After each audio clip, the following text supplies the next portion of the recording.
Hello students, अब हम लोग देख रहे थे वैसे सर्किट को सॉल्व कर रहे थे जिसमें कैपेसिटर या तो सीरीज में हो या तो पैरेलल में हो। तो आइए एक क्वेश्चन और लेते हैं और हम मान के चल रहे हैं कि आप लास्ट क्लास का वीडियो देख चुके हैं तभी यहाँ पर आए हैं। अब क्वेश्चन था find C equivalent. Equivalent capacitance हम लोग निकाल रहे थे, तो एक ट्राई कीजिए आप लोग। एक कैपेसिटर अब ट्राई कीजिए।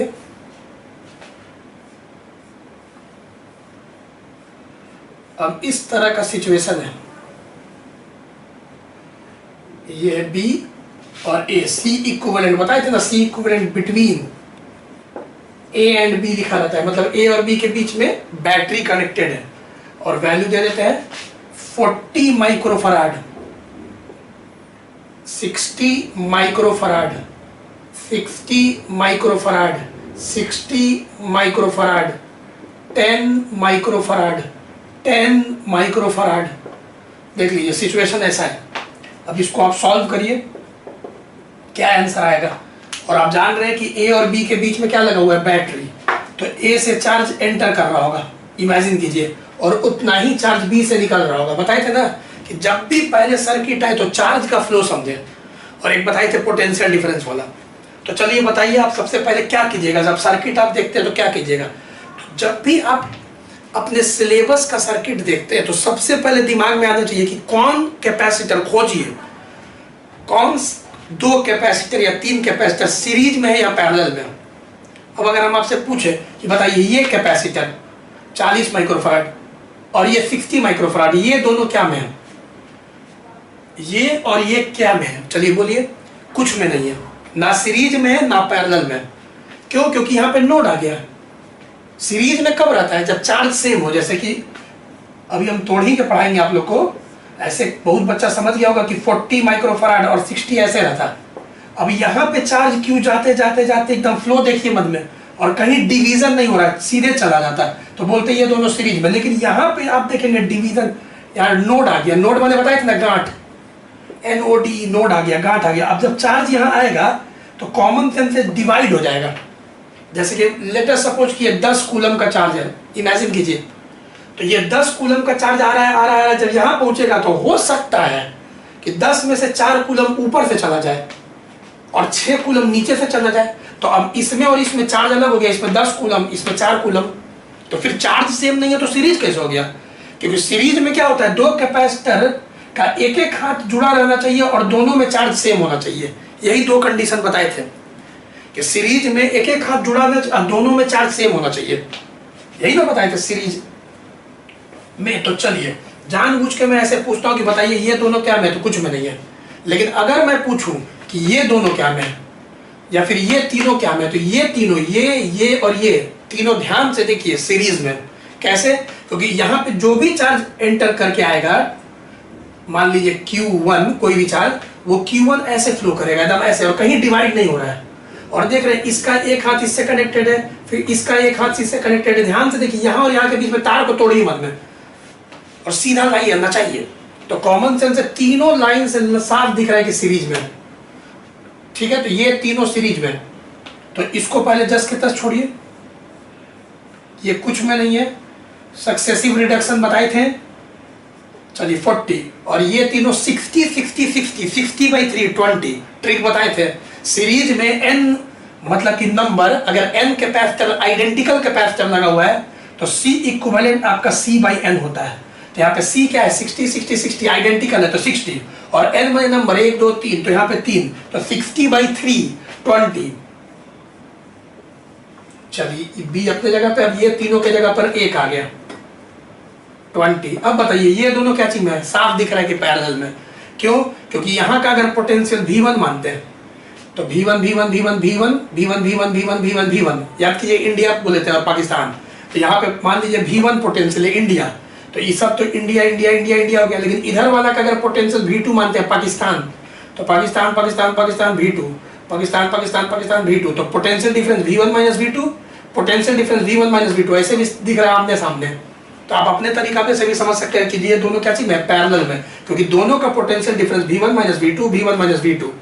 और बताए थे एक कंडक्टर का, जैसे ये तो एक ही कंडक्टर ना हो गया ये पूरा, तो कंडक्टर इक्वी पोटेंशियल होता है। तो 10-10 पैरेलल में सोचना ही नहीं है, डायरेक्टली जुड़ता है। पैरेलल में 10-10-20।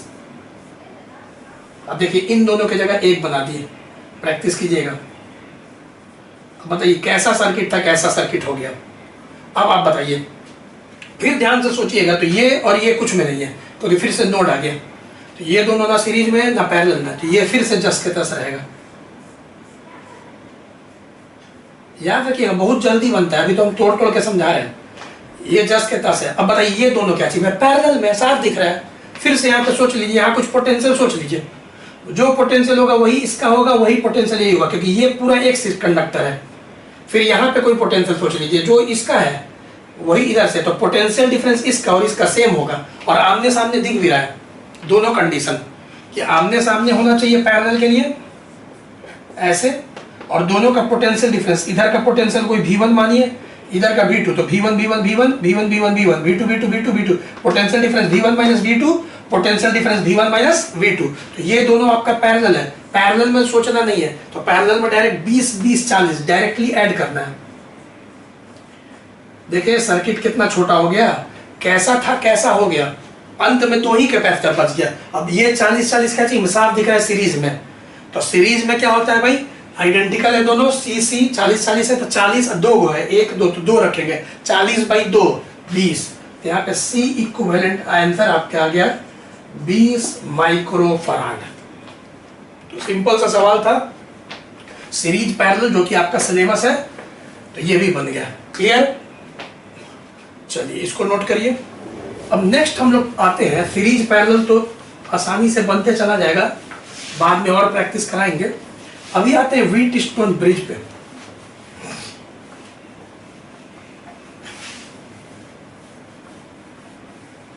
चलिए देखिए, अभी हम लोग आते हैं व्हीटस्टोन ब्रिज, जो सेकंड है। सब ये सब इस पे सवाल आएगा। तो क्या है भाई, next balanced Wheatstone bridge, BR है ब्रिज सर्किट। अब देखिए व्हीटस्टोन जो नाम है ना, साइंटिस्ट का नाम है, एक ही पर्टिकुलर एक यूनिक सर्किट है आपके सिलेबस में, व्हीटस्टोन साइंटिस्ट के नाम पे, व्हीटस्टोन ब्रिज सर्किट, और बैलेंस बताते हैं। अब ये क्या बोलता है, एकदम आराम से सुने। ये बोल रहा है कि 4 कैपेसिटर है पहले ऐसे क्वाड्रिलैटरल में, मतलब एकदम ये एक पर्टिकुलर सर्किट है, कोई दूसरा नहीं, बस एक ही होता है ऐसे। 4 कैपेसिटर ऐसे क्वाड्रिलैटरल में पहले लगाना है। मान लीजिए सबका वैल्यू दे देते C1 C2 C3 C4 capacitance है, ठीक ऐसे। और बीच में एक कैपेसिटर और है, इसका नाम X मान लीजिए, लेट अस सपोज कि इसका नाम X कैपेसिटेंस है, ठीक। पर्टिकुलर सर्किट है, ध्यान दीजिएगा, एक साइंटिस्ट के नाम पे है, और यहाँ एक बैटरी लगा दीजिए। चलिए बैटरी लगा दिए। अब बोल क्या रहा है ना कि अगर बैलेंस्ड व्हीटस्टोन ब्रिज सर्किट क्या बोलता है, इस पे प्रॉब्लम आएगा। बोलता है कि अगर यदि C1/C2 का रेशियो इस पे बराबर होगा C3/C4 के रेशियो के, अगर C1/C2 is equal to C3/C4, मतलब रेशियो दे दीजिए, अगर ऐसा होगा then no charge flows in capacitor X, capacitor X में कोई चार्ज फ्लो नहीं करेगा, and it can be removed. और ऐसे केस में अगर इस इतना बटा इतना बराबर होगा इतना बटा इतना के, तो बीच वाला में कोई चार्ज का फ्लो नहीं होगा, और बीच वाला कैपेसिटर को आप नोच के फेंक दीजिए। ऐसा कर सकते हैं, मतलब कि X में जब कोई चार्ज नहीं जाएगा तो इसका पोटेंशियल डिफरेंस 0 होगा, इसको नोच के फेंक सकते हैं। बोल रहा है कि कब, यदि ये होगा तब। इसी को बोलते हैं बैलेंस्ड व्हीटस्टोन ब्रिज कंडीशन। तो इसको प्रूव भी कर देंगे हम। आइए देखिए, सबसे पहले मान लीजिए कि बैटरी से Q चार्ज निकला, ठीक है। तो कोई कहीं पे भी आप एक स्विच बना दीजिए, और जैसे ही स्विच को हम क्लोज करेंगे, ठीक है। अच्छा याद रखिएगा, ये सब दोबारा पढ़ेंगे जब इलेक्ट्रिक रेजिस्टेंस चैप्टर 3 पढ़ेंगे ना, इलेक्ट्रिकल रेजिस्टेंस जल्दी ही पढ़ेंगे, तो उसमें दोबारा हम लोग ये सब रेजिस्टेंस के लिए पढ़ेंगे, सब जगह रेजिस्टर लगा देंगे, और फिर बोलेंगे इतना बाई इतना बराबर इतना बाई इतना, सब जगह रजिस्टर कनेक्ट कर देंगे, ठीक है। तो जैसे ही हम लोग स्विच को क्लोज करेंगे, चार्ज का इंस्टेंटेनियस फ्लो होगा, और बताया था कुछ पल के लिए चार्ज का फ्लो होता है। उसके बाद जब सारा कैपेसिटर चार्ज हो जाता है, तो फिर चार्ज का जो फ्लो है वो स्टॉप हो जाता है। ये आज हम लगातार चौथा दिन भी लगातार बोल रहे हैं, आज 4th क्लास है कैपेसिटर का। तो पर डे ये बात हम बोलते जाते हैं, पर डे। तो अब यहाँ पे मान लीजिए चार्ज क्यू आया, अब यहाँ पे नोड है, और ये चार्ज डिवाइड हो गया। बहुत प्यार से समझाया जाता है, यहाँ पे Q1 और यहाँ पे Q2, चार्ज Q डिवाइड हो गया 2 में, तो Q1 प्लस Q2 Q के बराबर होगा, क्योंकि Q डिवाइड हो गया। अब ये Q1 जा रहा है जा रहा है जा रहा है जा रहा है जा रहा है, लेट अस सपोज जब यहाँ पे आया Q1, तो इसमें नहीं गया, पूरा इसमें मानना है। मान लिए कि बीच वाला ब्रांच में कोई चार्ज नहीं गया, क्वेश्चन बोल रहा है, मतलब क्या, अगर हम लोग प्रूफ करेंगे तो इसका प्रूफ देखिए कैसे होता है। लेट नो चार्ज फ्लोज, मतलब पहले ही मान लिए हैं कि बीच वाला ब्रांच में मान लीजिए कोई चार्ज नहीं जा रहा है। तो धीरे धीरे समझिएगा, कंफ्यूज नहीं होना है। ये नहीं कि सर क्यों मान लिए, काहे मान लिए, मान लिया अभी पहले, फिर समझेंगे कि मान लिए कि बीच वाला ब्रांच में कोई चार्ज नहीं जा रहा है। Let no charge flows in capacitor X, तो अगर बीच वाला ब्रांच में नहीं जा रहा, तो ये चार्ज Q1 गया, जाते जाते जाते यहाँ आया तो यहाँ चला गया, ठीक है। फिर ये Q2 जा रहा है जा रहा है जा रहा है जा रहा है, पूरा Q2 यहाँ चला गया, क्योंकि इधर तो जाएगा नहीं, बीच वाला में जाएगा नहीं, तो ये पूरा बह के यहाँ आ गया, और दोनों फिर बह के Q1 प्लस Q2 निकल गया Q, ठीक है। तो ये आप समझिए। अब अगर बीच वाला कैपेसिटर में कोई चार्ज नहीं गया मान लिए, तो ऐसा कब होता है, जब यहाँ का पोटेंशियल और यहाँ का पोटेंशियल सेम होता है। तो आइए नाम नेमिंग कर दें, यहाँ पे A मान लीजिए, B C D नाम दे दिए। कब होता है, किसी भी कैपेसिटर में अगर कोई ब्रांच है और उसमें कोई चार्ज जा ही नहीं रहा है, तो हम क्या बताए थे, Q बराबर CV। अब C तो इसका होगा कुछ, तो अब V का मतलब क्या होता है, पोटेंशियल डिफरेंस। अब याद रखिएगा, कुछ जगह बुक, अधिकतर बुक ऐसे लिखता है Q बराबर CV, लेकिन कभी कभी ऐसे लिखते हैं Q बराबर C डेल्टा V। बताई थी ये भी बात, क्योंकि V एक्चुअली क्या है, पोटेंशियल डिफरेंस। तो अगर चार्ज नहीं जा रहा है, चार्ज जीरो है, इसका मतलब पोटेंशियल डिफरेंस जीरो है। इसका मतलब यहाँ जो पोटेंशियल होगा वहां भी पोटेंशियल वही होगा। मतलब कि यहाँ पे पोटेंशियल अगर 10 वोल्ट है, यहाँ भी पोटेंशियल 10 वोल्ट है, तो पोटेंशियल डिफरेंस 10 माइनस 10 जीरो। तो अगर पोटेंशियल डिफरेंस जीरो है तो अब चार्ज जीरो है। तो याद रखिएगा, किसी भी ब्रांच में अगर कोई करंट या चार्ज नहीं फ्लो कर रहा है, इसका मतलब कि उसके दोनों एंड पे पोटेंशियल सेम है, जो यहाँ वही यहाँ। अब पोटेंशियल सेम बने पोटेंशियल डिफरेंस जीरो है, ठीक है। तो इसका मतलब कि हम लोग का जरूर नहीं जा रहा है, तो जो B पे पोटेंशियल होगा वही D पे पोटेंशियल होगा, यहाँ और यहाँ पोटेंशियल सेम होगा, तो पोटेंशियल डिफरेंस जीरो होगा। अब पोटेंशियल डिफरेंस जीरो होगा तो B ब्रांच में कोई चार्ज नहीं जा रहा होगा, ठीक। अब इसी को हम 2 बार करेंगे, ध्यान दीजिएगा। पहले हम इसी को VB और VD बराबर है, हम अपने से दोनों तरफ माइनस लगा सकते हैं, एकदम लगा सकते हैं, फिर दोनों तरफ VA लगा सकते हैं, एकदम लगा सकते हैं। मतलब इसी को उठाएं, दोनों के आगे माइनस लगा दिए और VA दोनों तरफ लगा दिए। अब एक कट के तो फिर वही आ जाएगा ना। अब चलो बताओ क्या बताए थे, मास्टर फॉर्मूला बोलो। मास्टर फॉर्मूला था Q बराबर C V, V माने एक तरह का delta V, potential difference. Master formula Q बराबर C V, V क्या है, पोटेंशियल डिफरेंस। तो यहाँ पे पोटेंशियल डिफरेंस बराबर क्या होता है, Q बाई C। तो चलिए potential difference VA minus VB, potential difference बराबर Q बाई C। चलिए अब यहाँ VA minus VD, VA minus VD, potential difference Q by C, ठीक। अब यहां से Q1 बाई Q2 निकालिए, तो लिख सकते हैं Q1 by Q2, Q1 by Q2, C1 इधर गया, C1 by C2, first equation. चलिए फिर से इसी को देखिए, इस बार उठाए थे, फिर इसी को उठा रहे हैं फिर से। अप्रूवमेंट सिलेबस में नहीं है, नॉलेज के लिए बता रहे हैं, मतलब जानकारी के लिए बता रहे हैं। प्रूवमेंट आपके एनसीईआरटी वगैरह में आप देखिएगा तो अभी कुछ है ही नहीं, एनसीईआरटी में अभी कुछ है ही नहीं। तो वी और डी, अब देखिए वी उठा लिए, अब दोनों तरफ हम माइनस लगा सकते हैं, ऐसे एकदम लगा सकते हैं। अब हम दोनों तरफ वीसी लगा सकते हैं, वीसी एकदम लगा सकते हैं, मतलब इसी को हम ऐसे लिखते हैं। अब कोई बच्चा बोलेगा समझ गया सर, अब यहाँ potential difference V minus V C, potential difference Q by C, potential difference Q by C, potential difference Q by C. तो यहां से हम लोग का Q1 बाई Q2 अरेंज करिए, इधर आ गया C3 बाई C4। चलिए बहुत सुंदर, इसका मतलब आप ध्यान से देखिए, first equation Q1 by Q2 आया, यहां पे भी Q1 बाई Q2 आया, तो दोनों का LHS सेम है, तो RHS भी क्या होना चाहिए, सेम होना चाहिए। तो from first and second, from equation 1 and 2, from equation 1 and 2 आप देख रहे हैं कि प्रूव हो गया C1 by C2 is equal to C3 by C4। इसका मतलब कब प्रूव किया हम लोग, देखिए क्या बोले यहाँ पे कि यदि अगर इफ बीच वाले ब्रांच में चार्ज नहीं जा रहा है, यदि मैंने अगर मान लिए, तो क्या प्रूफ कर दिए कि C1 बाई C2 बराबर होगा C3 बाई C4।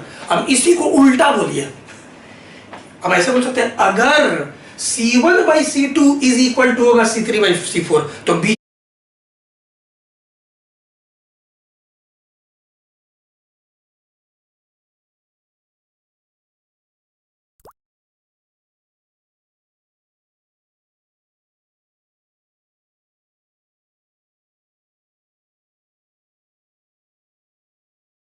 बीच वाला ब्रांच में नहीं जाएगा।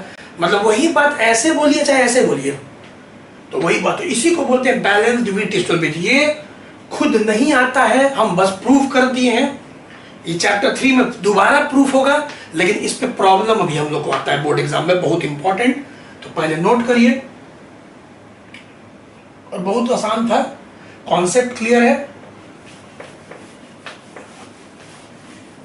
चलिए इस पर प्रॉब्लम करेंगे तब और क्लियर होगा, क्योंकि बहुत ही आसान है, अप्रूव भी कर दिए तो कोई कंफ्यूजन भी नहीं होना चाहिए कि क्यों हो रहा है, क्योंकि चलिए अब जैसे कि बोलेगा फाइंड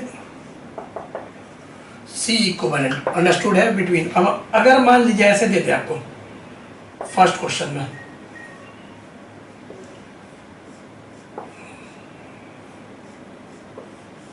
चलो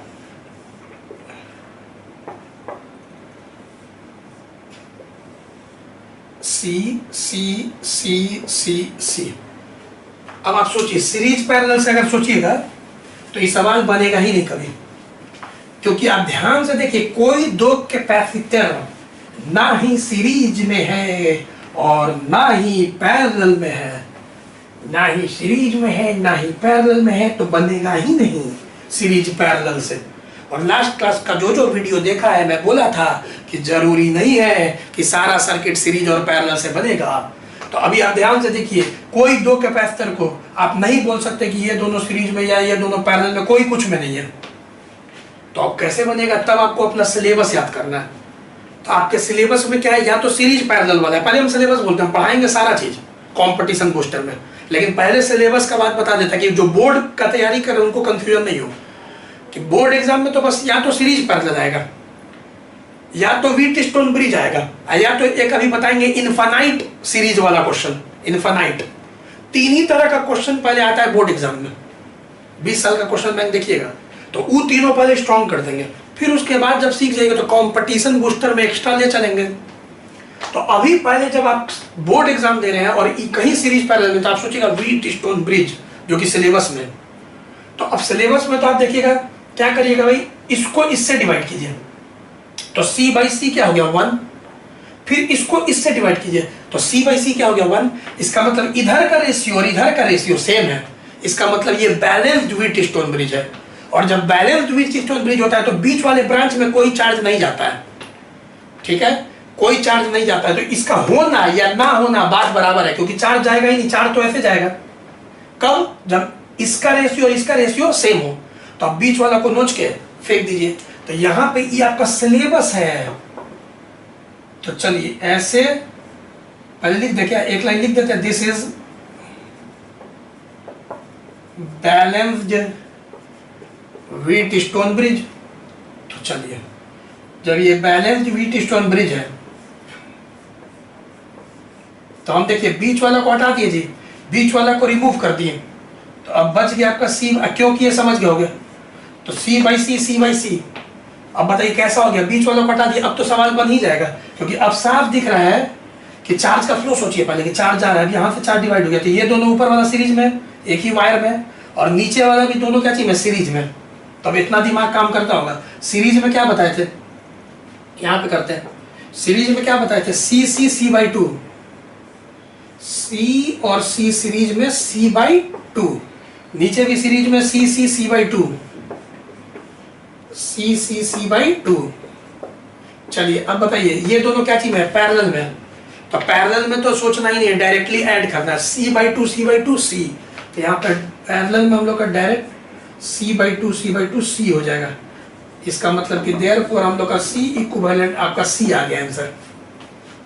और एक एग्जांपल देखते हैं सेकंड। मान लो कि ऐसा सवाल है, एक पर्टिकुलर साइंटिस्ट के नाम पे बैलेंस्ड व्हीट स्टोन ब्रिज। अब आप बताइएगा व्हीट स्टोन ब्रिज बैलेंस्ड है कि नहीं है।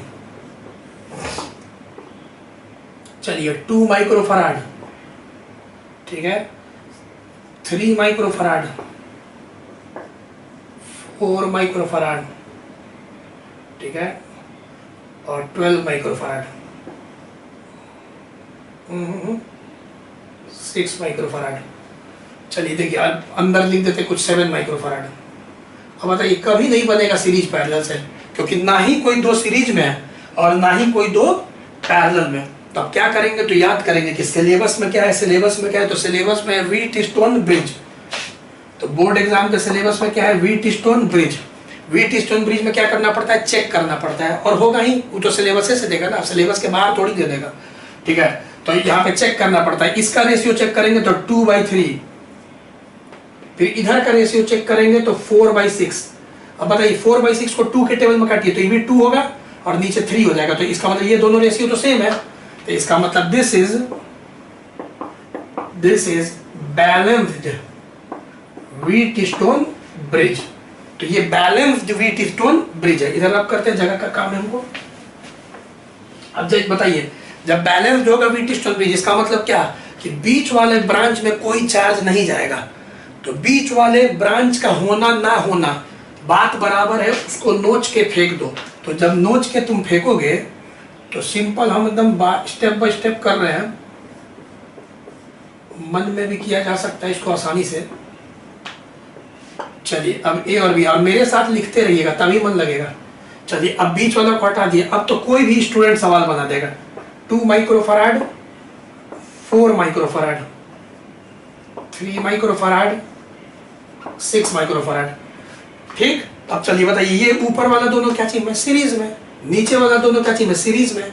चार्ज का फ्लो देख लो, समझ में आ रहा होगा, सीरीज में। तो अब 2 और 4, अब 2 कैपेसिटर के लिए ट्रिक दिए थे, ट्रिक तुम लोग भूला नहीं ना है। 2 कैपेसिटर जब सीरीज में होता है और डिफरेंट होता है तो ट्रिक दिए थे, प्रोडक्ट बाई सम। तो प्रोडक्ट करेंगे तो 4 2 जा 8, और सम करेंगे तो 4 2 6, 4/3, 4/3 आ जाएगा। चलिए यहाँ पे प्रोडक्ट बाई सम, तो 6 3 जा 18, और सम करेंगे तो 9, तो 3 आ जाएगा, सॉरी 2 आ जाएगा ना, 2 आ जाएगा, देख लो। तो ये भी हम बताए थे सारा ट्रिक लास्ट क्लास का, देखो नोट्स को रिवीजन करो।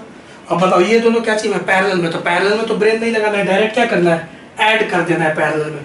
तो पैरेलल में ऐड कर देंगे तो देयरफॉर सी इक्विवेलेंट कितना आ जाएगा, 4/3, ठीक है, 4/3 प्लस 2, तो 3 2 जा 6, 6 4 10/3 माइक्रोफराड। कैलकुलेशन चेक कर लीजिएगा, कॉन्सेप्ट समझ गए होंगे कि इस तरह से हम लोग का व्हीट स्टोन ब्रिज से सवाल आता है, चेक करना है रेशियो से, और फिर बीच वाला को हटा देना है। तो आता प्रॉब्लम से, इम्प्रूवमेंट जो किए थे ना वो नहीं आता है, प्रॉब्लम ही आता है। प्रूवमेंट हम किए थे ताकि कॉन्सेप्ट आपका क्लियर रहे। अब जैसे कि देखिए तीसरा देखिएगा, देखिए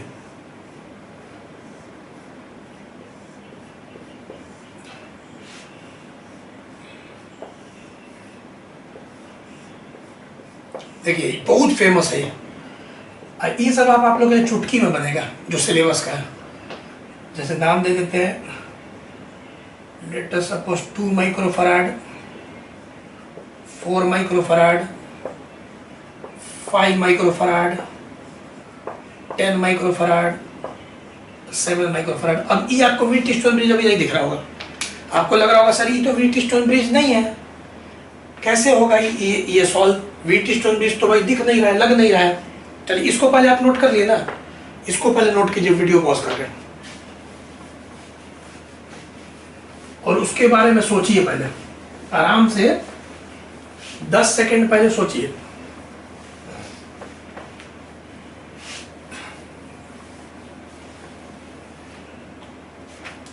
इसके बारे में आराम से 10 सेकंड पहले सोचिए। 4 है। अब देखिए ये भी व्हीटस्टोन ब्रिज है, कैसे? इसको दोबारा ड्रॉ करेंगे हम लोग, रीड्रॉ करेंगे।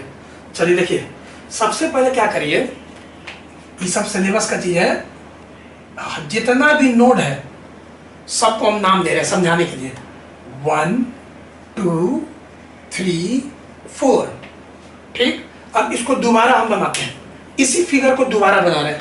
देखिए ए पॉइंट अपने जगह पे है और ये 1 पॉइंट अपने जगह पे है।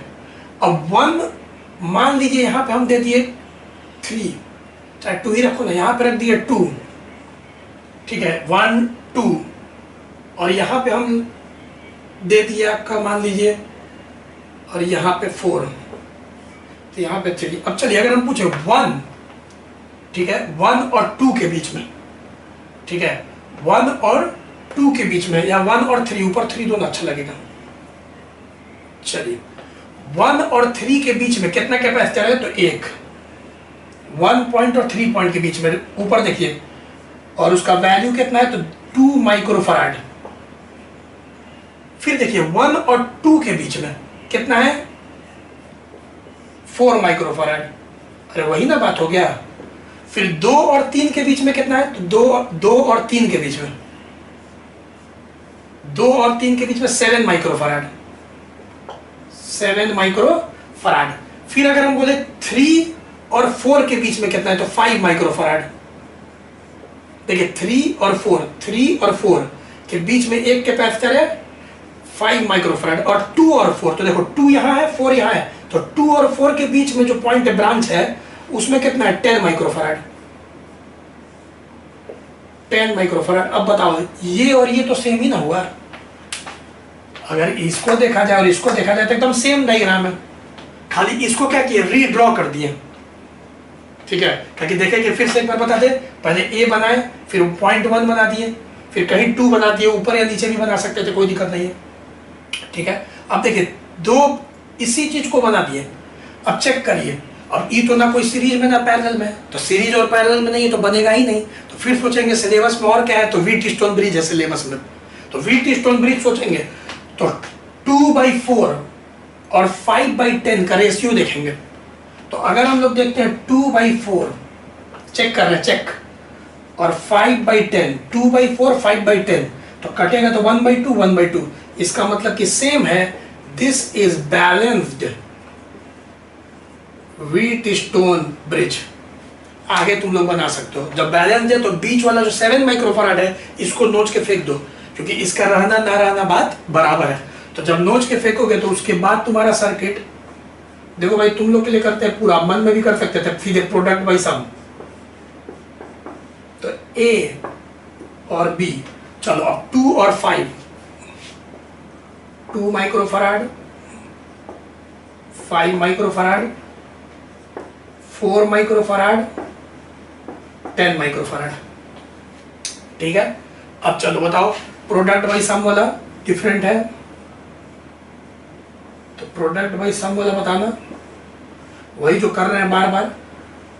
अब बताओ इन दोनों का प्रोडक्ट, तो 10, तो 10/7 हो जाएगा ना प्रोडक्ट बाई सम, 10/7 माइक्रोफराड। इन दोनों को बताओ तो प्रोडक्ट हो जाएगा 40 या सम हो जाएगा 14, प्रोडक्ट बाई सम। तो यहाँ पे भी नीचे 7 20/7 माइक्रोफराड। ठीक है, अब ये दोनों पैरेलल में क्या करेंगे, डायरेक्ट कर देते हैं, ऐड कर देंगे। तो ऐड कर देंगे तो क्या हो जाएगा 10/7 प्लस 20/7 मतलब कितना 30/7 माइक्रोफराड। तो इस तरह से ये भी व्हीटस्टोन ब्रिज हम लोग का क्या हुआ, सॉल्व हो गया व्हीटस्टोन ब्रिज।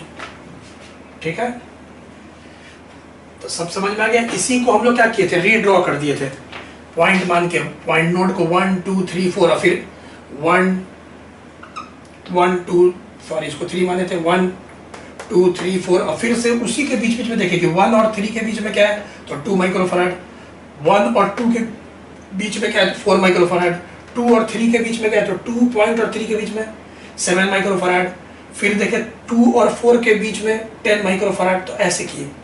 एक ट्रिक बताते हैं, इसको डायरेक्ट क्वेश्चन कैसे बनाते हैं। देखो इसमें डायरेक्ट चेक करना नहीं, ये नहीं भी बनाओगे ना तो ऐसे एग्जाम में चेक करना, 2/4 और 5/10 जब सेम आएगा इतना बाई इतना तो और बीच वाला को निकाल देंगे, फिर इसको रीड्रॉ कर देंगे। तो वैसे तुरंत दिमाग काम करेगा। बैलेंस्ड व्हीटस्टोन ब्रिज सर्किट आपका सिलेबस।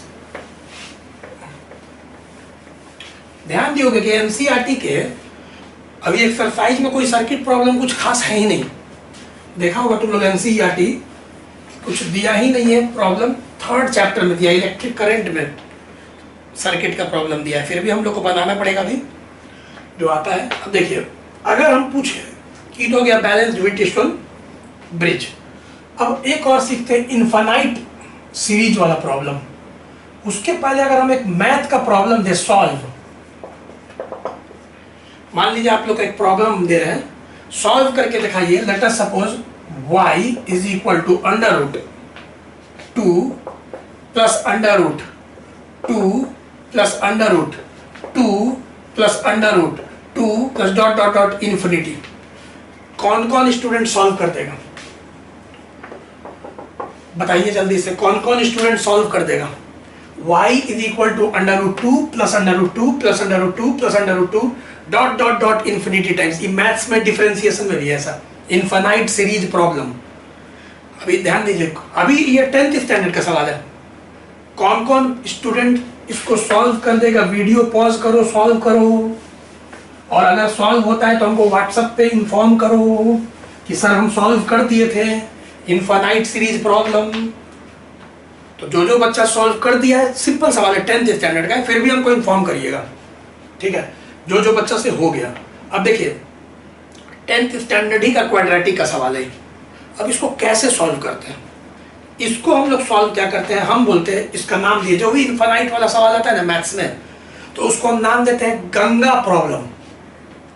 गंगा प्रॉब्लम, गंगा नदी। अब जैसे गंगा नदी में पानी है और सिद्धांत क्या है मैथ का, प्रिंसिपल क्या है कि अगर गंगा नदी से 1 लोटा पानी निकाल ले तो पहले जितना पानी था और अभी जितना पानी था सेम है।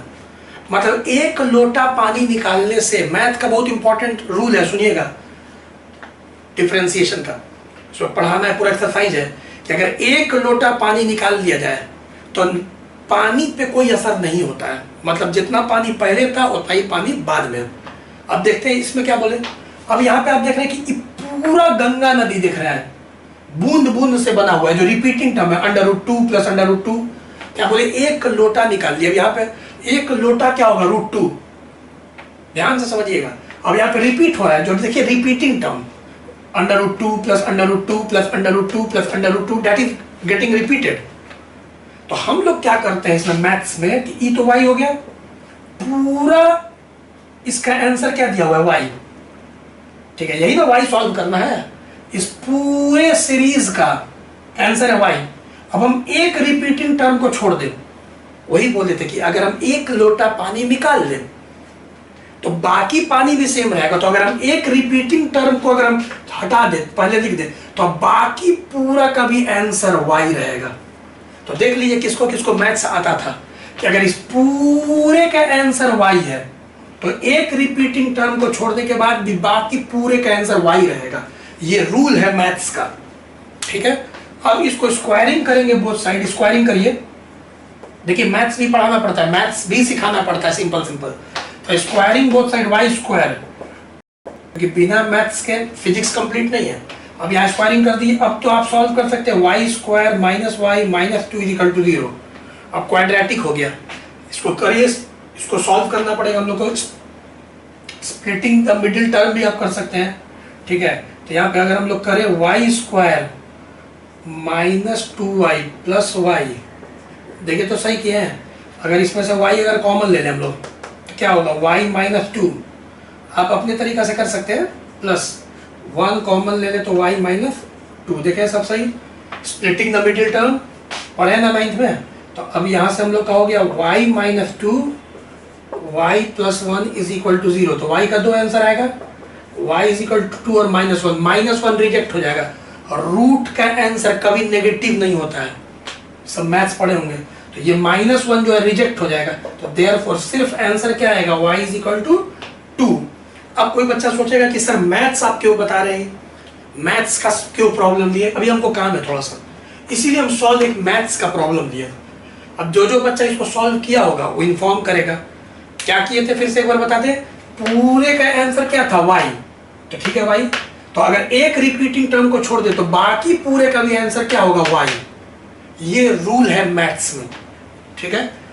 चलिए अब इस रूल से हम लोग एक इंपॉर्टेंट क्वेश्चन है, गंगा नदी प्रॉब्लम, या इसको बोलते हैं infinite ladder capacitor series. Capacitor series देखिए। अब ये तो भाई हो गया मैथ्स। अब देखिए क्वेश्चन क्या है, infinite dot dot dot dot dot dot, देखिए इन्फिनिटी को टेंड करेंगे।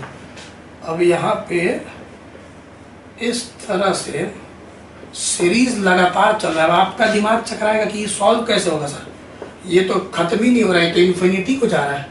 और मान लीजिए यहाँ पे ए और बी के बीच में बैटरी, और यहाँ पे आपका दिया हुआ है कैपेसिटेंस 1 माइक्रोफैराड,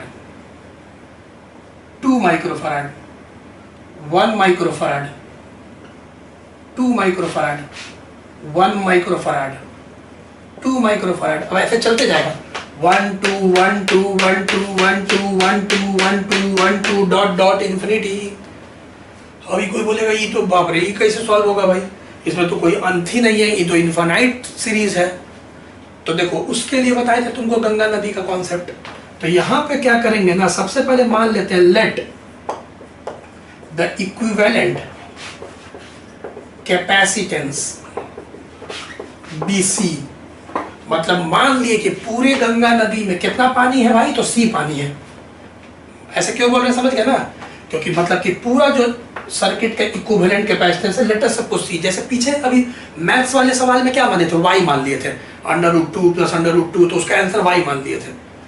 फिर उसका एक रिपीटिंग छोड़े थे, बाकी का भी y किए थे, तो उसको पहले दिमाग में बैठाओ। उसी प्रकार यहाँ पे अगर A और B के बीच का इक्विवेलेंट कैपेसिटेंस पूरे का C है, तो हम एक रिपीटिंग टर्म, यहाँ रिपीटिंग टर्म कौन है, 1 और 2। देखो 1 2 1 2 1 2 1 2, उसमें क्या था, √2 √2 √2।